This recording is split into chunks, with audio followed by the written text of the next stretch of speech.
নমস্কার সবাইকে।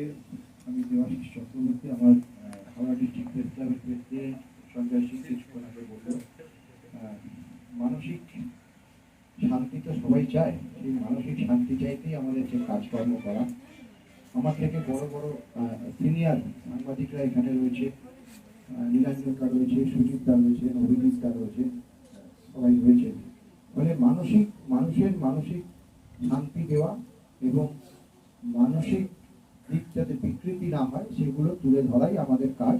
আমরা সেগুলো করে তুলছি এবং সুজিত দ্বারা দীর্ঘদিন ধরে, শৈবালদা রয়েছে, দিদি রয়েছে, ফলে এরা দীর্ঘদিন ধরে মানে একেবারে আমরা তো খুব বড় বড় মানে আমরা এমন একটা হয়ে গেছি যে খুব বড় খবর না হলে আমরা কিছু করি না, না, কিন্তু একেবারে গ্রাস রোডে মানে একেবারে জেলার যে কোণে কোণে যে খবর, ছোট ছোট খবর যেগুলো মানুষের কাছে পৌঁছানো বেশি দরকার, তার জন্য কিন্তু সুজিত্রা শৈবাল দ্বারা হ্যাটসঅপ তাদের কাছে আমি বারবার করে যারা রয়েছেন তাদেরকে আমি হ্যাটসঅপ দেবো। আমাদের এই প্রোগ্রামে তারা এসছেন এবং আপনাদের কাছে আমরা খুব ধন্যবাদ জানাচ্ছি আপনাদের, যে আমরা জানি না আমরা কিভাবে মানসিক শান্তি পাই। আমার তো মানসিক শান্তি সারাদিন খবর না হলে খুব সমস্যা হয়। হ্যাঁ, আমার মানসিক চাপ সৃষ্টি হয়, সকাল থেকে খবর নেই বলে খুব মাথা ব্যথা করছে। তো আমার কাছে আমার কাজটা কাজ যতক্ষণ না হয় ততক্ষণ মানসিক শান্তি হয় না। তো মানসিক শান্তি কিভাবে পাবো আমরা, সেটা অবশ্যই দিদিরা বলবেন, ম্যাডামরা বলবেন, আর সেটা শোনার জন্য আমরা অপেক্ষা করছি। ধন্যবাদ। চিলড্রেনদের ম্যাগাজিনের এডিটর হিসেবে আমি সেখানে জয়েন করি। করতে করতে আমার চাইল্ড রাইটস ভালো লেগে যায় এবং কাজের অনেক সুযোগ দিয়েছে আমাকে আয়ক, তো আমি কাজ করতে শুরু করি।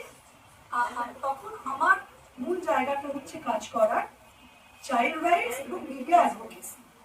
কিন্তু ফলে আমরা কিছু ডুজ অ্যান্ড ডোন্টস সাংবাদিকদের জন্য বানালাম, যেখানে while reporting on child rights media কি করবে না ইত্যাদি এই করতে করতে জিনিসটা এগোলো। তো এই যে তিনটে শব্দ নিয়ে এখানে আজকের আলোচনা, মিডিয়া, চিলড্রেন এবং মেন্টাল হেলথ, এটার সঙ্গে সংযুক্ত কোথায় আর কেন মিডিয়ার প্রয়োজন।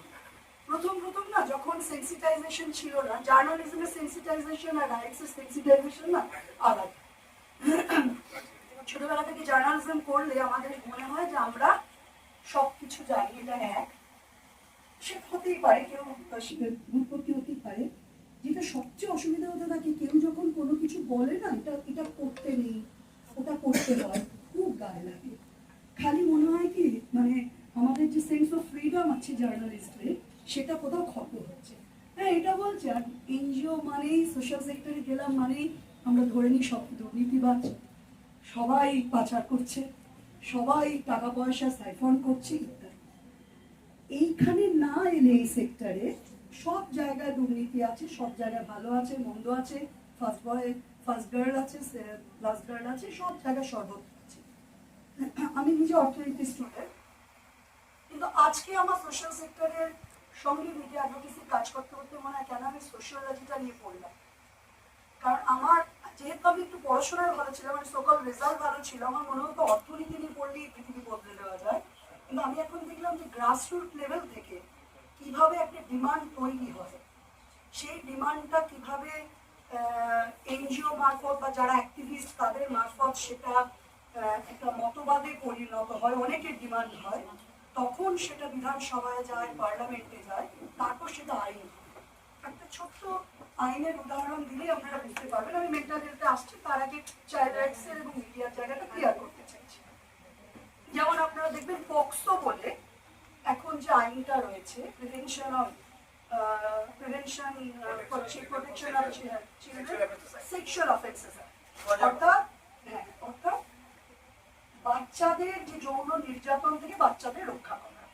এটা হয়েছিল কি, যখন যারা এই বাচ্চাদের নিয়ে কাজ করেন, যেসব সিভিল রাইটস, যেসব সিভিল অর্গানাইজেশন আছে, যাদেরকে আমরা চলতি ভাষায় এনজিও বলি, তারা কাজ করতে করতে দেখতে পেয়েছিল যে শুধু মেয়েরা অ্যাবিউজ হয়নি। এবং একটা সার্ভে হয়েছিল সেভ দ্য চিলড্রেনের সঙ্গে, তাতে দেখা গেছিল যে 48 আর 50 আর 49 এরকম একটা শতাংশ ছিল যে ছেলেরা অ্যাবিউজ হয়েছে অনেক বেশি, যারা বলেছিল তারা অ্যাবিউজ হয়েছে অনেক বেশি। তখন এই ডিমান্ডটা উঠে এলো তাদের একটা কিছু কিছু আইন তৈরি করতে তাদের হাতে কিছু দরকার। এই স্ট্যাটিস্টিক্সটা তাদের হাতে এলো যে তারা বলতে শুরু করলো যে এমন একটা আইন দরকার যেটা জেন্ডার নিউট্রাল, অর্থাৎ ছেলে যারা পুত্র শিশু পুত্র তাদেরকেও সমান প্রোটেকশন।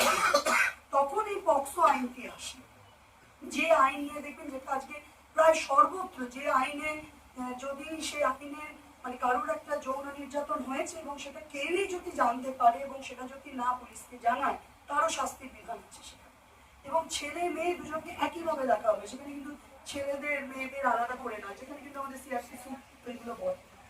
তো এই যে সিনার্জিটা না, এটা আমি আগে বুঝতে পারি, এখন বুঝতে পারি যে কিভাবে একটা গ্রাসরুটে একটা ডিমান্ড তৈরি সমস্যাটা আছে, সেটা যারা গ্রাসরুটে কাজ করেন তারা সেটা জানতে পারেন, সেখান থেকে তারা সেটা নিয়ে আসেন, নিয়ে এসে সেটা এই যে নিয়ে আসার যে মাঝের সময়টা না, এই সময়টা মিডিয়াকে খুব প্রয়োজন হয়, কারণ তারাই মতবাদটা তৈরি করে তারা রাজনীতিবিদদের কাছে পৌঁছে, আইন প্রণেতা তাদের কাছে পৌঁছে দেয়, তারপর সেটা আইনে পরিণত হয়। তারপর মিডিয়া আরো স্টোরি করে যে সেই আইনটা লঙ্ঘন হচ্ছে কিনা, প্রচুর জায়গা নানাবিধ সাইকোলজিক্যাল ইমোশনাল একটা সমস্যার মধ্যে মেন্টাল হেলথ চ্যালেঞ্জেস যাকে বলা হয়, কারো ডিপ্রেশন, কারো অ্যাংজাইটি ইত্যাদি দেখা যায়। তখন থেকেই মনে হলো হাওড়াতে আমরা বিভিন্ন স্কুলে মাস্টারমশাইদের সঙ্গে এবং ছাত্রছাত্রীদের সঙ্গে আমরা এই সেন্সিটাইজেশন প্রোগ্রামটা এবং এইটা নিয়ে আগামী দিনে ওয়েস্ট বেঙ্গল কমিশনও আমাদেরকে তারা গাইড করবেন, সেই কাজটাও আগামী 16 জানুয়ারি থেকে শুরু হতে চলেছে। সেখানেও আপনাদেরকে আমরা ডাকবো। তারপর থেকে হাওড়ার বিভিন্ন স্কুলে এই উদ্যোগটা গ্রহণ করা হয়। তাহলে বিষয়টা আজকে হলো যে মনের কথা। একটা বাচ্চা দেখবেন অপরাপর যারা শিক্ষক মশাই তাদের অবজারভেশন যে তারা ঠিক মতো করে বুঝতে পারছে না শব্দের মানে ঠিক ওনাদেরকে চট্টগ্রামে বরণ করে দেওয়া যাবে, এনাদের দুজনকে চট্টগ্রামে আসছে রেবাদি রাস্তায়। হ্যাঁ হ্যাঁ হ্যাঁ ঠিক আছে। নানা ওদিকে দেখাতে বলছে ছবি উঠবে।